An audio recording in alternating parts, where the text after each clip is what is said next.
ಎಲ್ಲ ಆತ್ಮೀಯ ತರಬೇತಿದಾರರಿಗೆ ಈ ದಿನದ ತರಗತಿಗೆ ಸ್ವಾಗತವನ್ನು ಕೋರ್ತಾ ಇದ್ದೀನಿ. ಇಂದು ನಾನು ನಿಮಗೆ ಕ್ಯಾಪ್ಸ್ಟನ್ ಆ್ಯಂಡ್ ಟರೆಟ್ ಲೇತ್ಸಿನ ಪಾರ್ಟ್ 3 ಈ ವಿಷಯದ ಮೇಲೆ ನಾನು ಡಿಸ್ಕಸ್ ಮಾಡಲಿಕ್ಕಿದ್ದೀನಿ. ಸೊ ಈ ದಿನದ ತರಗತಿಯ ಮುಖ್ಯ ವಿಷಯಗಳನ್ನು ಒಮ್ಮೆ ಗಮನಿಸೋಣ. ಸೊ ಇವತ್ತಿನ ನಮ್ಮ ಡಿಸ್ಕಷನಲ್ಲಿ specification of a turret lathe ಬಗ್ಗೆ ತಿಳ್ಕೊಳ್ಳೋದಿದೆ. ಹಾಗೆಯೇ necessity of stops and trips, types of stops and trips, arrangement of stops and trips, constructional and functional features of stops and strips ಬಗ್ಗೆ ತಿಳ್ಕೊಳ್ಳೋಕ್ಕಿದೆ. ಇವು ನಮ್ಮ ಈ ದಿನದ ತರಗತಿಯ ಮುಖ್ಯ ವಿಷಯಗಳು. ಇದಕ್ಕೆ ಮೊದಲು ಕ್ಯಾಪ್ಸ್ಟನ್ ಲೇತ್ ಯಾವ ರೀತಿ ಇರುತ್ತೆ ಅಂತೇಳಿ ಒಂದು ಸರಿ ಗಮನಿಸೋಣ. ಸೊ ಇದು ವರ್ಕಿಂಗಲ್ಲಿಲ್ಲ, ತುಂಬ ಭಾಳ ಓಲ್ಡ್ ಮಿಷಿನ್, ಇದು ಹಳೆಯ ಕಾಲದ ಮಿಷಿನು. ಸೊ ಈ ಕ್ಯಾಪ್ಸ್ಟನ್ ಆ್ಯಂಡ್ ಟರೆಟ್ ಲೇತ್ನ ಒಂದು ಸರಿ ನೋಡಿ. ಸೊ ಇಲ್ಲಿ ಏನಿದೆ ಇಲ್ಲ, ಇದು ಫ್ರಂಟ್ ಟೂಲ್ ಪೋಸ್ಟು, ಇಲ್ಲೊಂದು ಟೂಲ್ ಪೋಸ್ಟ್ ಫಿಕ್ಸ್ ಆಗುತ್ತೆ, ಅದು ರಿಯರ್ ಟೂಲ್ ಪೋಸ್ಟು. ಹಾಗೆಯೇ ಇಲ್ಲಿ ಟೇಪ್ ರಿಟರ್ನಿಂಗ್ ಅಟ್ಯಾಚ್ಮೆಂಟ್ಸ್ ಇರುತ್ತೆ, ಫಿಕ್ಸ್ ಮಾಡ್ಕೋಬೋದು ಬೇಕಾದ್ರೆ ನಾವು. ನೋಡಿ ಇಲ್ಲಿ ಎಕ್ಸಾಗನಲ್ ಟರೆಟ್ ಅಂತ ಹೇಳ್ತಾ ಇದ್ನಲ್ಲ ನಾನು, ಇದು ನೋಡಿ ಎಕ್ಸಾಗನಲ್ ಶೇಪಲ್ಲಿರುತ್ತೆ, ಇಲ್ಲಿಗೆಲ್ಲ ಟೂಲ್ ಫಿಕ್ಸ್ ಮಾಡ್ಕೊತೀವಿ. ಸೊ ಹಾಗೆಯೇ ಈ ಟರೆಟ್ ಇದೆಯಲ್ಲ ನೋಡಿ, ಇದು ಆಕ್ಸಿಲರಿ ಸ್ಲೈಡ್ ಮೇಲೆ ಕೂತ್ಕೊಂಡಿದೆ. ಆಮೇಲೆ ಇದು ಸ್ಯಾಡಲ್ ಮೇಲೆ ನೋಡಿ, ಇಲ್ಲಿ ಸ್ಟಾರ್ ಹ್ಯಾಂಡ್ ವೀಲಲ್ಲಿ ಹಿಂದೆ ಮುಂದೆ ನಾವು ಅದನ್ನ ರೊಟೇಟ್ ಮಾಡ್ಬೋದು. ಯಾವುದನ್ನ ಇದು ಎಕ್ಸಾಗನಲ್ ಟರೆಟನ್ನು. ಇದು ಕ್ಯಾಪ್ಸ್ಟನ್ ಲೇತ್, ಇದು ಅದು ಕನ್ಫ್ಯೂಷನ್ ಮಾಡ್ಕೋಬೇಡಿ, ಇದು ಟರೆಟ್ ಲೇತ್ ಅಲ್ಲ. ಸೊ ನಾನು ಅದರಲ್ಲಿ ಬರುವಂಥ ಕೆಲವು ಭಾಗಗಳು ನಿಮಗೆ ಪರಿಚಯ ಆಗಲಿ, ಆ್ಯಕ್ಚುಲಾಗಿ ಯಾವ ರೀತಿ ಕಾಣಿಸ್ಲಿ ಅಂತೇಳಿ ನಾನು ಇದನ್ನ ಈ ಒಂದು ವಿಡಿಯೋವನ್ನು ಬಳಕೆ ಮಾಡ್ಕೋತಾ ಇದ್ದೀನಿ ಇಲ್ಲಿ. ಸೊ ಈಗ ನೋಡ್ರಿ, ಇಲ್ಲಿದಾವಲ್ಲ ಇವಕ್ಕೆ ಸ್ಟಾಪ್ಸ್ ಅನ್ನೋದು, ಸ್ಟಾಪ್ಸ್. ಈ ಸ್ಟಾಪ್ಸ್ ಏನಿದೆ ಅದು ಆ ಟರೆಟ್ಗೆ. ಹಾಗೆಯೇ ನೋಡಿ ಇಲ್ಲಿ ಈ ಫೀಡ್ ಶಾಫ್ಟ್ ಮೇಲೆ ಇಲ್ಲಿ ನೋಡ್ರಿ, ಇಲ್ಲಿ ಈ ಸ್ಟಾಪ್ಸ್ ಬರ್ತಾ ಇದೆ, ಕಾಣಿಸ್ತಾ ಇದೆಯಲ್ಲ, ಇದು ಸ್ಟಾಪ್ಗಳು ಈ ಲೈನ್ಸಲ್ಲಿ ಇರುತ್ತೆ. ಇದು 4 ಅಂತ ಕಾಣಿಸ್ತದೆ ಇಲ್ಲಿ.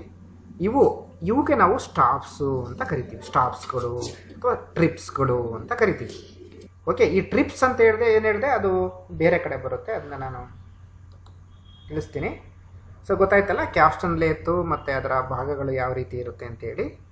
ಈಗ ನಾವು ನಮ್ಮ ತರಗತಿಯ ಮೇಯ್ನ್ ಅಬ್ಜೆಕ್ಟಿವ್ಸ್ ಮೇಲೆ ಕಾನ್ಸಂಟ್ರೇಟ್ ಮಾಡ್ತಾ ಹೋಗೋಣ. ಸೊ ಅದರಲ್ಲಿ ಮೊದಲನೇದು specification of a turret lathe. ಈಗಾಗಲೇ ನಾನು ನಿಮಗೆ ಸ್ಪೆಸಿಫಿಕೇಷನ್ ಆಫ್ ಕ್ಯಾಪ್ಸ್ಟನ್ ಲೇತ್ ಬಗ್ಗೆ ಹೇಳಿದ್ದೀನಿ.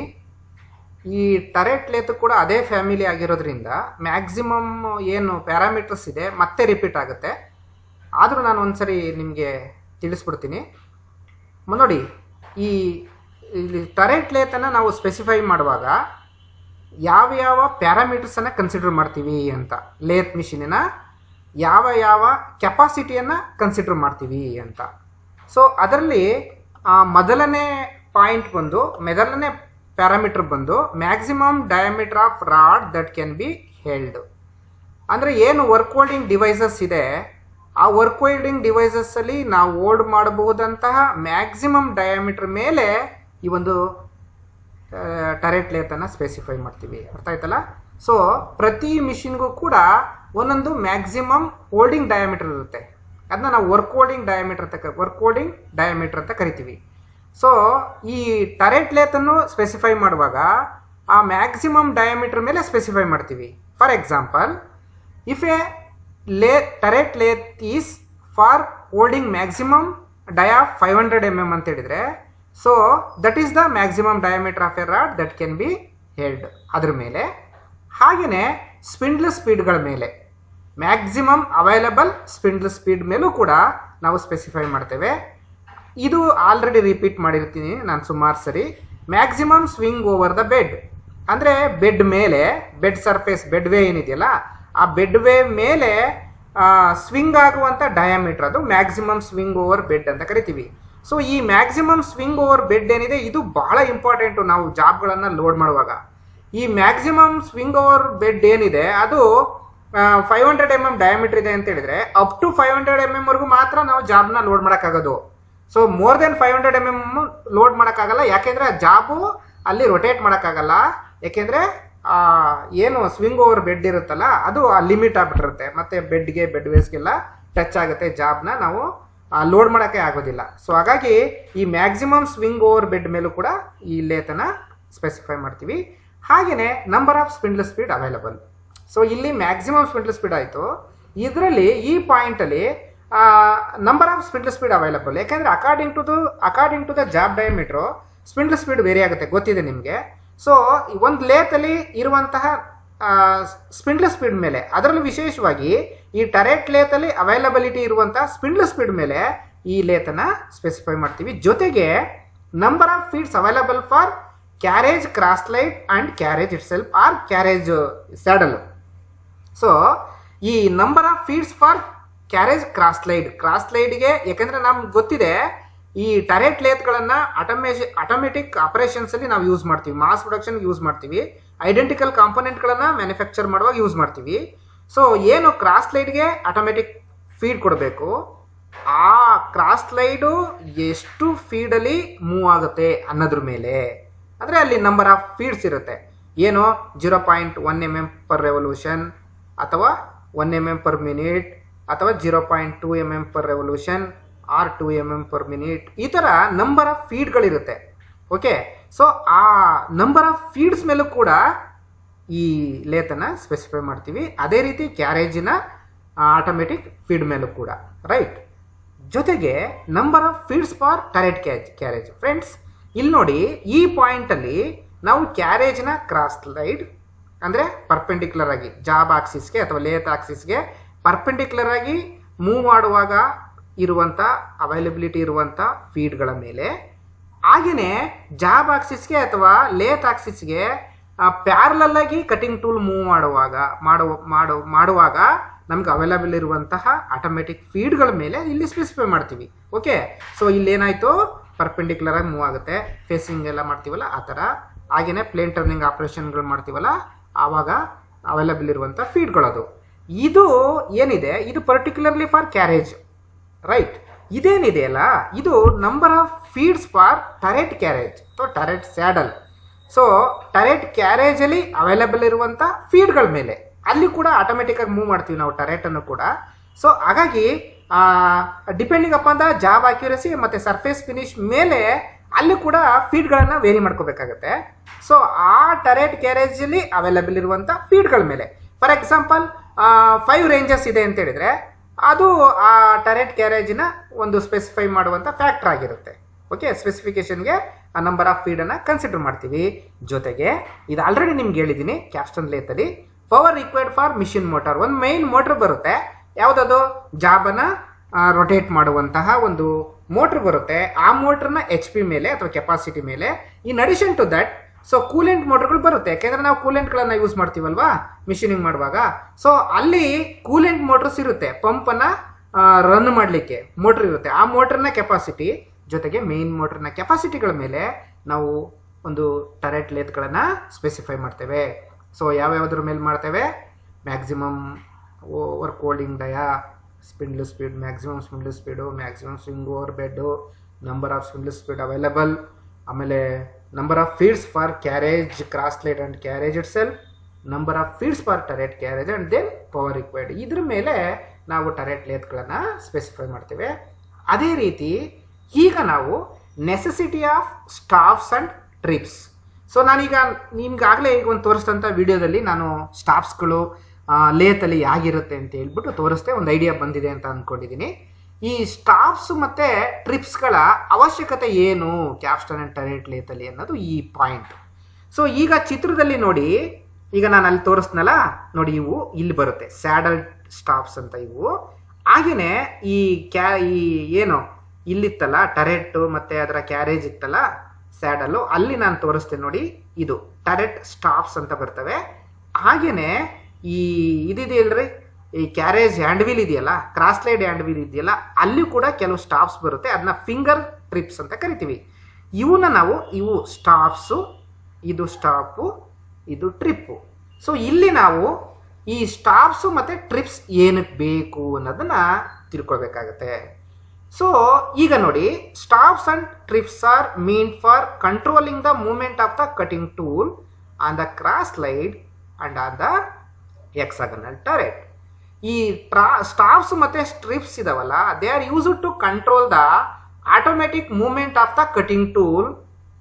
So cutting tool on the cross slide and on the hexagonal turret. Hexagonal turret ಮತ್ತೆ ಈ ಏನು ಕ್ಯಾರೇಜಿನಲ್ಲಿ ನಾವು ಕಟಿಂಗ್ ಟೂಲನ್ನು ಫಿಕ್ಸ್ ಮಾಡಿ ಮೂವ್ಮೆಂಟ್ ಮಾಡುವಾಗ ಆ ಕಟಿಂಗ್ ಟೂಲಿನ ಮೂವ್ಮೆಂಟನ್ನು ಕಂಟ್ರೋಲ್ ಮಾಡಲಿಕ್ಕೆ ನಾವು ಈ ಸ್ಟಾಫ್ಸ್ ಮತ್ತು ಟ್ರಿಪ್ಸನ್ನು ಯೂಸ್ ಮಾಡ್ತೀವಿ. ಸೊ ಗೊತ್ತಿದೆ ನಮ್ಗೆ ಆಲ್ರೆಡಿ. So this capstan or turret lathes are used for automatic operations or for mass production activity. So if you want to produce the component automatically, we want the cutting tool is to move automatically. So ನಮಗೆ automatic ಆಪರೇಷನ್ಸ್ಗೆ ಇದನ್ನು use ಮಾಡೋದ್ರಿಂದ cutting tool ಕೂಡ automatic ಆಗಿ ಮೂವ್ಮೆಂಟನ್ನು ಮಾಡಬೇಕಾಗುತ್ತೆ. Cutting ಟೂಲ್ಗೆ automatic movement ಮಾಡುವಾಗ ಅದರ ಲೆಂತ್ಗಳನ್ನು ಮತ್ತು ಡಯಾಮೀಟರ್ಗಳನ್ನು control ಮಾಡಬೇಕಾಗುತ್ತೆ ಆಟೋಮೆಟಿಕ್ ಆಗಿ.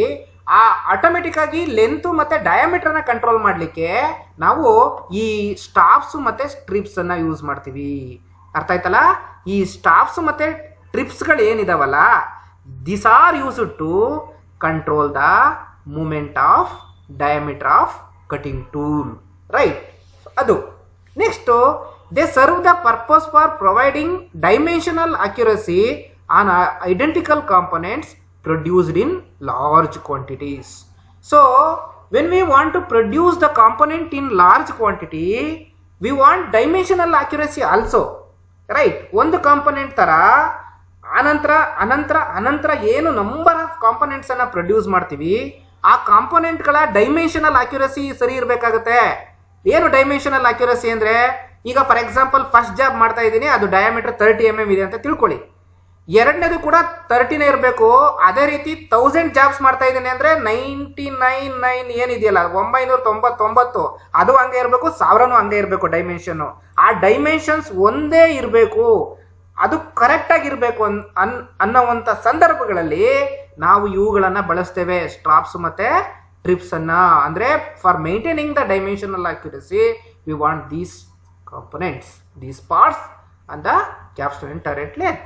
And then also they minimize delays for measuring and gauging. See, these are used to produce the components in large quantities or huge quantities.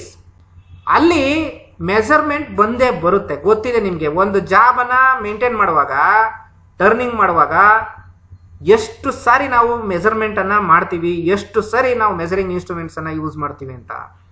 So ನಾವು ಈ continuous ಆಗಿ mass production ಮಾಡ್ತಾ ಇದ್ದೀವಿ ಅಂದರೆ ಅಲ್ಲಿ ಮೆಜರ್ಮೆಂಟ್ಗೆ ಟೈಮ್ ತಗೋಬಾರ್ದು ಅಲ್ಲಿ ಜಾಸ್ತಿ, ಯಾಕೆಂದರೆ ಕಾಂಪೊನೆಂಟ್ ಒನ್ ಬೈ ಒನ್ ಬರ್ತಾ ಇರುತ್ತೆ. ಸೊ ಆ ಥರ ಕಾಂಪೊನೆಂಟ್ಗಳನ್ನು ಮ್ಯಾನುಫ್ಯಾಕ್ಚರ್ ಮಾಡುವಾಗ ನಮಗೆ ಮೆಜರಿಂಗ್ ಮಿನಿಮಮ್ ಟೈಮಲ್ಲಿ ಆಗಬೇಕು, ಅದೇ ಥರ ಗೇಜಿಂಗು ಕೂಡ ಆಗಬೇಕು. ಮೆಜರಿಂಗು ಮತ್ತು ಗೇಜಿಂಗು ಎಷ್ಟು ಬೇಗ ಆಗುತ್ತೋ ಅಷ್ಟು ನಮಗೆ ಜಾಬ್ಗಳು ಫಾಸ್ಟಾಗಿ ಔಟ್ಪುಟ್ ಆಗ್ತಾ ಇರುತ್ತೆ. ಸೊ ಈ ಮೆಜರಿಂಗ್ ಅಥವಾ ಗೇಜಿಂಗನ್ನು ಮಿನಿಮೈಸ್ ಮಾಡಲಿಕ್ಕೆ ನಾವು ಈ ಸ್ಟಾಫ್ಸ್ ಮತ್ತು ಸ್ಟ್ರಿಪ್ಸನ್ನು ಯೂಸ್ ಮಾಡ್ತೀವಿ. See, this is the necessity of using this stops and trips. ಯಾಕೆ ಟೋಟಲ್ ಆಗಿ ಏನಕ್ಕೆ ಬೇಕು ನಮಗೆ? Stops and trips are use to produce the component so in large quantities or to move the cutting tool automatically. ನಾವು ಈ ಒಂದು staffs ಮತ್ತು ಸ್ಟ್ರಿಪ್ಸ್ಗಳನ್ನು ಬಳಸ್ತೀವಿ. ಕ್ಯಾಪ್ಸ್ಟನ್ ಅಂಡ್ ಟರೆಟ್ ಲೇತ್ಗೆ ಇವು ಬೇಕೇ ಬೇಕು. ಸೊ ಯಾಕೆ ಬೇಕು ಅಂತ ಹೇಳ್ಬಿಟ್ಟು ನಾನೀಗ ನಿಮಗೆ ತಿಳಿಸ್ಕೊಟ್ಟಿದ್ದೇನೆ. ಓಕೆ, ಅದೇ ರೀತಿ ಈ ಸ್ಟಾಫ್ಸು ಮತ್ತು ಟ್ರಿಪ್ಸಲ್ಲಿ ಎಷ್ಟು ವಿಧಗಳಿದೆ? 3 ಬರ್ತದೆ. ಒಂದು ಫಿಂಗರ್ ಸ್ಟಾಫ್ಸ್, ಫೀಡ್ ಸ್ಟ್ರಿಪ್ಸ್ ಮತ್ತು ಡೆಡ್ ಸ್ಟಾಫ್ಸ್ ಅಂತ ಬರ್ತದೆ. ಸೊ ಹಾಗಾದರೆ ಫಿಂಗರ್ ಟಿಪ್ಸನ್ನು ಎಲ್ಲಿ ಯೂಸ್ ಮಾಡ್ತೀವಿ ನಾವು? ಸಿ ಹಿಯರ್, ಇದು ಕ್ರಾಸ್ ಲೈಡಿನ ಹ್ಯಾಂಡ್ ವೀಲು ಮತ್ತು ಅಲ್ಲಿ ಬರುವಂತಹ ಸ್ಕೇಲ್. ಇದು ಈ ಕ್ರಾಸ್ ಲೈಡನ್ನು ಏನಕ್ಕೆ ಯೂಸ್ ಮಾಡ್ತೀವಿ ಅಂತ ಗೊತ್ತಿದೆ ನಿಮಗೆ. ಇಲ್ಲಿ ಟೂಲ್ ಪೋಸ್ಟ್ ಬರುತ್ತೆ, ಫ್ರಂಟಲ್ಲಿ ಬರುತ್ತೆ, ರಿಯರ್ ಟೂಲ್ ಪೋಸ್ಟ್ ಬರುತ್ತೆ. ಸೊ ಈಗ ಆ ಫ್ರಂಟಲ್ಲಿ ಫಿಕ್ಸ್ ಮಾಡುವಂಥ 4 ಟೂಲ್ಗಳನ್ನು ಆಟೋಮೆಟಿಕ್ಕಾಗಿ ಮೂವ್ಮೆಂಟ್ ಮಾಡಬೇಕಾಗುತ್ತೆ ಕೆಲವು ಸಂದರ್ಭದಲ್ಲಿ. ಹಾಗೆಯೇ ಆ ರಿಯರ್ ಸೈಡಲ್ಲಿ ಬರುವಂಥ ಟೂಲ್ ಪೋಸ್ಟು ಕೂಡ ನಾವು ಆಟೋಮೆಟಿಕ್ಕಾಗಿ ಮೂವ್ಮೆಂಟನ್ನು ಮಾಡಬೇಕಾಗತ್ತೆ. ಆ ಸಂದರ್ಭದಲ್ಲಿ ನಾವು ಈ ಫಿಂಗರ್ ಸ್ಟಾಫ್ಸನ್ನು ಯೂಸ್ ಮಾಡ್ತೀವಿ. ಸೊ 4 ಟೂಲು ಅಥವಾ ಎಷ್ಟು ಟೂಲ್ ಫಿಕ್ಸ್ ಮಾಡಿರ್ತೀವೋ ಅಷ್ಟು ಟೂಲ್ಗೂ ಕೂಡ ಈ ಫಿಂಗರ್ ಸ್ಟಾಫ್ಗಳನ್ನು ಒಂದು ಅಪ್ರೋಪ್ರಿಯೇಟ್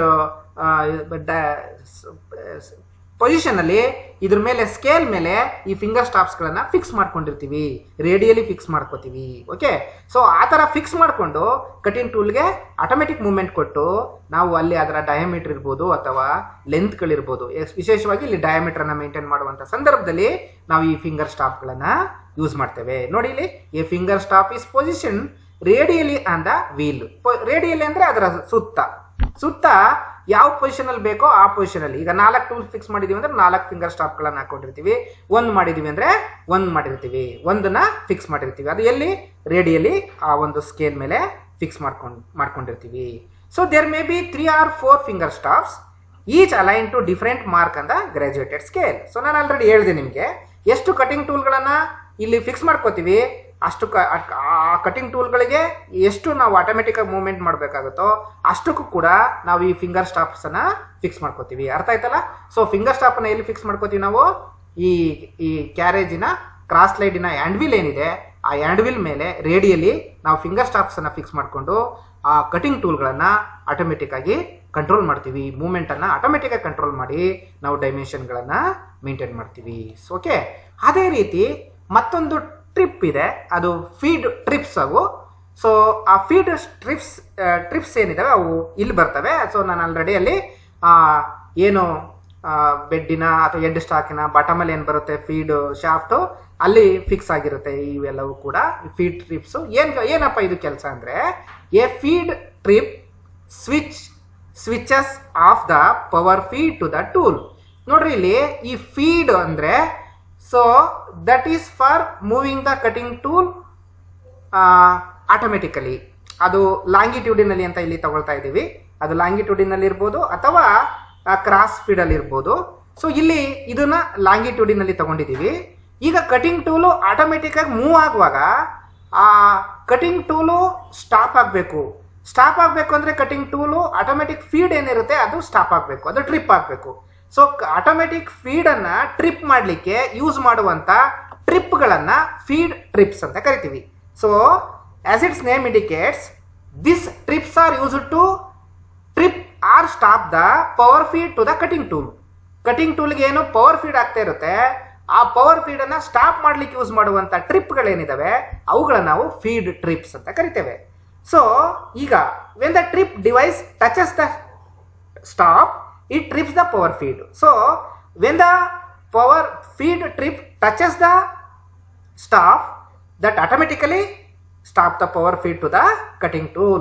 Okay, so ಇದು feed ನ ಟ್ರಿಪ್ಪಿನ ಕೆಲಸ.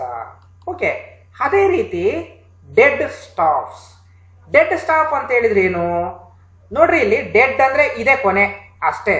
ನಾವು ಕೆಲವು ಸರಿ ರೋಡಲ್ಲಿ ಹೋಗುವಾಗ ನೀವು ಅಬ್ಸರ್ವ್ ಮಾಡಿರ್ತೀರ, ಕೆಲವು ಕಡೆ ಡೆಡ್ ರೋಡ್ ಅಂತ ಹೇಳಿರ್ತಾರೆ, ಡೆಡ್ ಸ್ಟಾಪ್ ಅಂತ ಹೇಳಿರ್ತಾರೆ. ಅಂದ್ರೆ ಒಂದು ರೋಡಲ್ಲಿ ಮೂವ್ ಆಗ್ತಾ ಇದೀವಿ ಅಂತ ಹೇಳಿದ್ರೆ ಯಾವುದೋ ಒಂದು ಈಸ್ಟ್ಗೋ ವೆಸ್ಟ್ಗೋ ಸೌತ್ಗೋ ನಾರ್ತ್ಗೋ, ಸೊ ಆ ಒಂದು ರೋಡಿನ ಮುಂದಕ್ಕೆ ಅಲ್ಲಿ ಇನ್ನ ಪ್ಯಾಸೇಜ್ ಇಲ್ಲ, ವೇ ಇಲ್ಲ ಮುಂದಕ್ಕೆ ಹೋಗ್ಲಿಕ್ಕೆ ಅಂತೇಳಿ ಅಲ್ವಾ. ಅದೇ ರೀತಿ ಇಲ್ಲಿ ಡೆಡ್ ಸ್ಟಾಪ್ಸ್ ಅಂತ ಹೇಳಿದ್ರೆ ಏನು ಕಟಿಂಗ್ ಟೂಲ್ ಮೂವ್ ಆಗ್ತಾ ಇರುತ್ತೆ ಆ ಸ್ಟಾಪ್ ಅನ್ನ ಟಚ್ ಮಾಡಿದ್ಮೇಲೆ ಅಷ್ಟೇ. ಅರ್ಥ ಆಯ್ತಲ್ಲ? ಈ ಒಂದು ಕಟಿಂಗ್ ಟೂಲ್ನ ಇದು ಬಂದು ಸ್ಲೈಡ್ ಬಂದು ಅಲ್ಲಿಗೆ ಟಚ್ ಆಯ್ತು ಅಂತ ಹೇಳಿದ್ರೆ ದಟ್ ಈಸ್ ದ ಎಂಡ್ ಅಷ್ಟೇ, ಅಲ್ಲಿಂದ ಮೂವ್ಮೆಂಟ್ ಮಾಡ್ಲಿಕ್ಕೆ ಅವಕಾಶ ಇರಲ್ಲ. ಯಾಕೆ ಹಿಂಗೆ ಡೆಡ್ ಸ್ಟಾಪ್ ಅಂತ ಇದು ಕೇಳ್ದಪ್ಪ ಅಂದ್ರೆ, ಫೀಡ್ ಸ್ಟಾಪ್ ಏನು ನೋಡಿದ್ವಲ್ರಿ ಅದು ಪವರ್ ಫೀಡಲ್ಲಿ ಸ್ಟಾಪ್ ಆದ್ಮೇಲೆ ನಾವು ಇನ್ನೂ ಡೈಮೆನ್ಷನ್ಸ್ ಅನ್ನ ಕರೆಕ್ಟ್ ಆಗಿ ಮೇಂಟೈನ್ ಮಾಡ್ಲಿಕ್ಕೆ ಮ್ಯಾನ್ಯುಯಲಿ ಮೂವ್ ಮಾಡ್ಲಿಕ್ಕೆ ಸಾಧ್ಯ ಇರುತ್ತೆ. ಅಲ್ಲಿ ಮ್ಯಾನ್ಯುಯಲ್ ಮೂವ್ ಮಾಡ್ಲಿಕ್ಕೆ ಅವಕಾಶ ಇರುತ್ತೆ. ಎಲ್ಲಿ? ಫೀಡ್ ಟ್ರಿಪ್ಸ್ ಅಲ್ಲಿ. ಸೊ ಆ ಪವರ್ ಫೀಡ್ ಸ್ಟಾಪ್ ಆಗುತ್ತೆ, ಬಟ್ ಅಲ್ಲೊಂದು ಚೂರು ಇನ್ನೂ ಸ್ವಲ್ಪ ಡಿಸ್ಟೆನ್ಸು ಮ್ಯಾನ್ಯುಯಲಿ ಮೂವ್ ಮಾಡಲಿಕ್ಕೆ ಪಾಸಿಬಿಲಿಟಿ ಇರುತ್ತೆ. ಬಟ್ ಈ ಡೆಡ್ ಸ್ಟಾಪ್ ಏನಿದೆ, ಆ ಪವರ್ ಫೀಡಲ್ಲಿ ಸ್ಟಾಪ್ ಆಯಿತು, ನೆಕ್ಸ್ಟ್ ಅದು ಬಂದು ಡೆಡ್ ಸ್ಟಾಪ್ಗೆ ಕಟಿಂಗ್ ಟೂಲ್ನ ಸ್ಲೈಡು ಟಚ್ ಆಯಿತು ಅಂತ ಹೇಳಿದ್ರೆ ಅಲ್ಲಿಂದ ಅದು ಮುಂದಕ್ಕೆ ಹೋಗೋದಿಲ್ಲ. ಗೊತ್ತಾಯ್ತಲ್ಲ? ಸೊ ಇಲ್ಲೇನು ಹೇಳ್ತಾನೆ, A dead stop terminate the tool travel when the workpiece diameter or depth is correct to the drawing specification. So ಯಾವಾಗ ನಾವು ಡೆಡ್ ಸ್ಟಾಪ್ನ ಎಲ್ಲಿ ಇಟ್ಟಿರ್ತೀವಪ್ಪ ಅಂದರೆ, ಸೊ ಯಾವಾಗ ಅದು ಸ್ಟಾಪ್ ಆಗುತ್ತೆ ಅಂದರೆ, A dead stop terminate the tool travel when the work diameter or depth is correct to the drawing specification. So ಈ dead ಸ್ಟಾಪನ್ನು ಎಲ್ಲಿ ಫಿಕ್ಸ್ ಮಾಡಿರ್ತೀವಿ ಅಂದರೆ ಯಾವ ಪೊಸಿಷನ್ಗೆ, ಸೊ ಕಟಿಂಗ್ ಟೂಲ್ ಬಂದು ಈ ಒಂದು ಡೆಡ್ ಸ್ಟಾಪಿಗೆ ಟಚ್ ಆಯಿತು ಅಂತ ಹೇಳಿದ್ರೆ ಅದರ ಅರ್ಥ ಏನಪ್ಪ ಅಂದರೆ ನಾವು ಮೇಂಟೈನ್ ಮಾಡಬೇಕಾಗಿರುವಂಥ ಡಯಾಮೀಟರ್ ಅಚೀವ್ ಆಗಿರುತ್ತೆ, ಹಾಗೆ ನಾವು ಮೇಂಟೈನ್ ಮಾಡಬೇಕಾಗಿರುವಂಥ ಡೆಪ್ತ್ ಕೂಡ ಅಚೀವ್ ಆಗಿರುತ್ತೆ. ಅದು ಯಾವ ಇದಕ್ಕಂದರೆ ಡ್ರಾಯಿಂಗಲ್ಲಿ ಏನು ಡೈಮೆನ್ಷನ್ಸ್ ಇದೆ ಆ ಡೈಮೆನ್ಷನ್ಸ್ಗೆ ಅಚೀವ್ ಆಗಿರುತ್ತೆ ಯಾವಾಗ ನಮ್ಮ ಈ ಸ್ಲೈಡ್ಗಳು ಬಂದು ಡೆಡ್ ಸ್ಟಾಪ್ಗೆ ಟಚ್ ಆದಾಗ.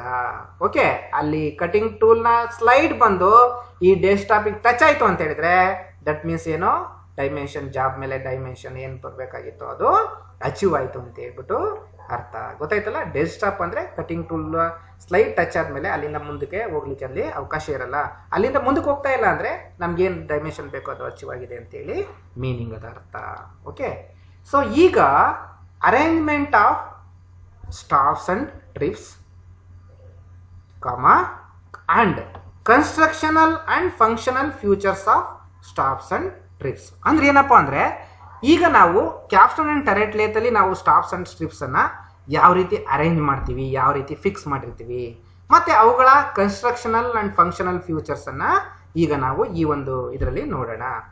ನೋಡ್ರಿ, ಈ ನಾನು ಆಗಲೇ ಒಂದು ವಿಡಿಯೋ ತೋರಿಸಿದಾಗಲೂ ತೋರಿಸ್ದೆ ನಿಮಗೆ ಸ್ಟಾಫ್ಸ್ಗಳನ್ನು.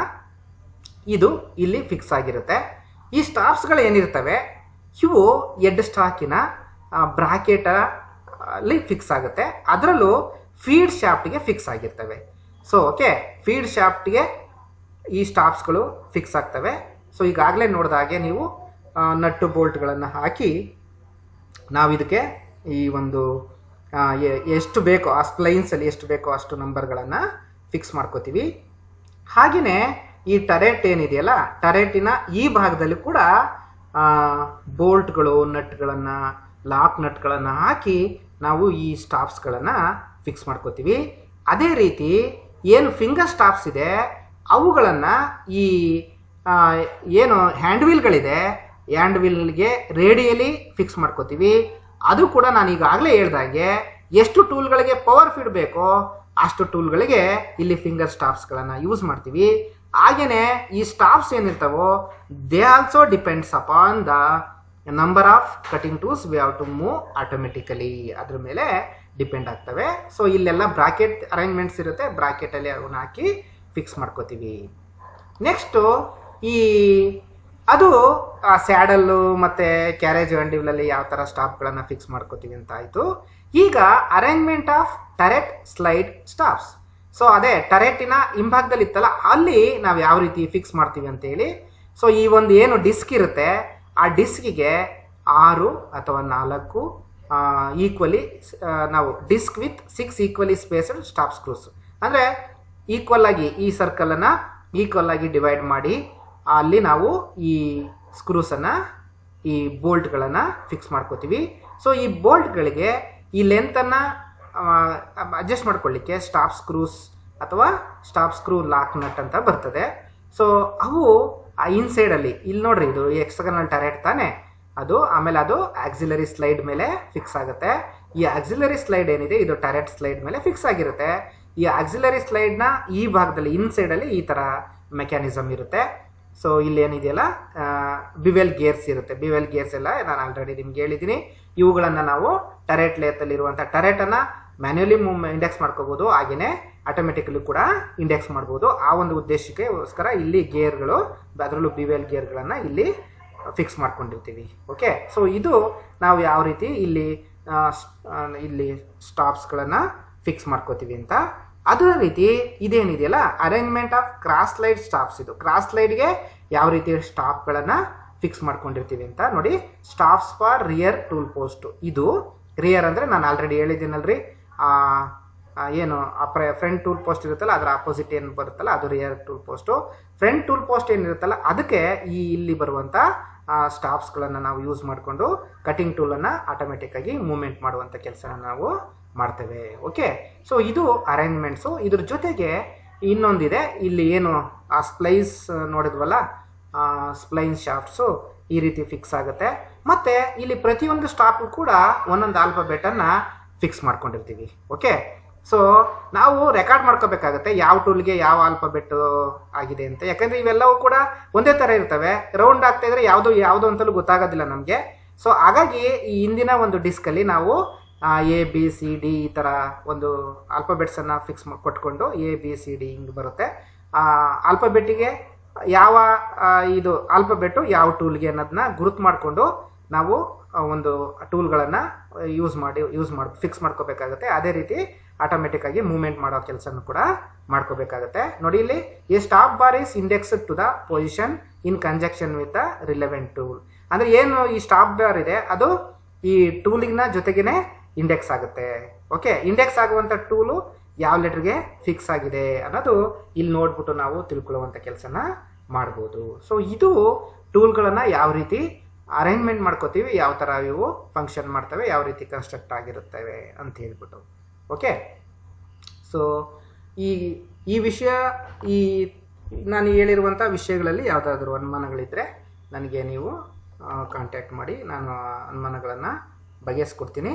ಮತ್ತು ಈ ದಿನದ ಏನು ಕ್ಲಾಸ್ಗಳಾಯಿತು ಅದನ್ನು ಮತ್ತೊಮ್ಮೆ ನಾವು ರಿವೈಂಡ್ ಮಾಡೋದಾದರೆ, ಮೊದಲನೇ ನಮ್ಮ ಟಾರ್ಗೆಟ್ ಏನಿತ್ತು ಅದು ಏನಪ್ಪ, ಸ್ಪೆಸಿಫಿಕೇಷನ್ ಆಫ್ ಟರೆಟ್ ಲೇತ್ ಇತ್ತು. ಟರೆಟ್ ಲೇತನ್ನು ಯಾವ ರೀತಿ ನಾವು ಸ್ಪೆಸಿಫೈ ಮಾಡ್ತೀವಿ ಅಂತೇಳಿ, specification depends upon the maximum diameter of the work that can be held in work holding devices, maximum spindle speed, ಆಮೇಲೆ number of feeds available for carriage, cross slide and turret and then number of spindle speed available. ಅದರ ಜೊತೆಗೆ ಯಾವುದು ಈ ಕ್ಯಾರೇಜಿನ ಅರೇಂಜ್ಮೆಂಟ್ಗಳನ್ನು ಅಂದರೆ ಈ specification ನೋಡುವಾಗ ಇವೆಲ್ಲದರ ಜೊತೆಗೆ ಯಾವುದು ಬಂತು, ಮೋಟ್ರನ್ನ ಕೆಪಾಸಿಟಿ ಮತ್ತು ಕೂಲೆಂಟ್ ಮೋಟ್ರನ್ನ ಕೆಪಾಸಿಟಿ ಮೇಲೆ ನಾವು ಈ ಟರೆಟ್ ಲೇತನ್ನು ಸ್ಪೆಸಿಫೈ ಮಾಡ್ತೀವಿ. ಅದರ ಜೊತೆಗೆ ಈ ಫೀಡ್ ಸ್ಟಾಪ್ಸ್ ಮತ್ತು ಸ್ಟ್ರಿಪ್ಸ್ನ ಅವಶ್ಯಕತೆ ಏನಿದೆ ಅಂತ ನಾನು ಆಲ್ರೆಡಿ ಹೇಳಿದೆ ನಿಮಗೆ.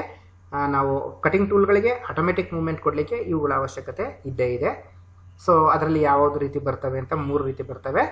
ಯಾವ್ಯಾವುದದು ಫಿಂಗರ್ ಸ್ಟಾಪ್ಸು ಮತ್ತು ಡೆಡ್ ಸ್ಟಾಪ್ಸು ಮತ್ತು ಇದು. ಓಕೆ, ಅದರ ಜೊತೆಗೆ ಮತ್ತೆ ನಾನು ಏನು ಸ್ಟಾಪ್ಸ್ ಮತ್ತು ಸ್ಟ್ರಿಪ್ಸ್ ಇದ್ದಾವೆ ಯಾವ ರೀತಿ ನಾವು ಫಿಕ್ಸ್ ಮಾಡ್ಕೋತೀವಿ, ಅರೇಂಜ್ ಮಾಡ್ಕೋತೀವಿ, ಅದು ಕ್ರಾಸ್ ಸ್ಲೈಡ್ ಇರ್ಬೋದು ಅಥವಾ ಯಾವುದು ಟರೆಟ್ ಕ್ಯಾರೇಜ್ ಇರ್ಬೋದು, ಹಾಗೆಯೇ ಕ್ಯಾರೇಜ್ ಇರ್ಬೋದು. ಓಕೆ, ಸೊ ಇಲ್ಲಿ ಯಾವ ರೀತಿ ಅರೇಂಜ್ಮೆಂಟ್ ಮಾಡ್ಕೋತೀವಿ ಅಂತ ಹೇಳ್ಬಿಟ್ಟು ಕೂಡ ನಾವು ನೋಡಿದ್ದೀನಿ. ಸೊ ಇವಿಷ್ಟು ಈ ತರಗತಿಯ ವಿಷಯಗಳು. ಈ ಒಂದು ತರಗತಿಯನ್ನು ಆಲಿಸಿದ್ದಕ್ಕಾಗಿ, ವೀಕ್ಷಣೆ ಮಾಡಿದ್ದಕ್ಕಾಗಿ ತಮಗೆಲ್ಲರಿಗೂ ಧನ್ಯವಾದಗಳನ್ನು ಅರ್ಪಿಸ್ತೀನಿ. Thank you very much.